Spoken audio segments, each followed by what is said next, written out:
overwhelmed with thoughts of the rich, buttery apple pie that he knew was baking in the oven only a few feet from where he was standing.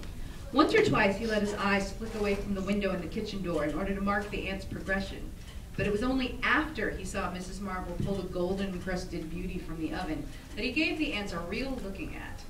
From what Thomas could tell, it seemed like the ants were on their way home from a military reconnaissance mission in the kitchen.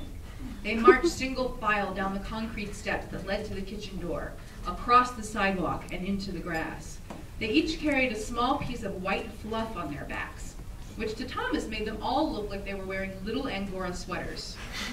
A grin splitting his face at the thought of ants in knitted sweaters, he decided that the white stuff was definitely not Angora, but something edible that the ants had stolen from Mrs. Marble's kitchen. Thomas didn't like anyone stealing from Mrs. Marble, even the ants. Mrs. Marble was the nicest lady in the whole world as far as Thomas was concerned. Besides which, she baked some of the best pies this side of the Mason-Dixon line. Now we know which side of the Mason-Dixon line we're on here, don't we? Or at least that's what everyone said after they'd sampled one of her delicious desserts. Feeling like a police detective in search of a crime, a policeman was something Thomas had always wanted to be when he grew up, after being a chef, of course.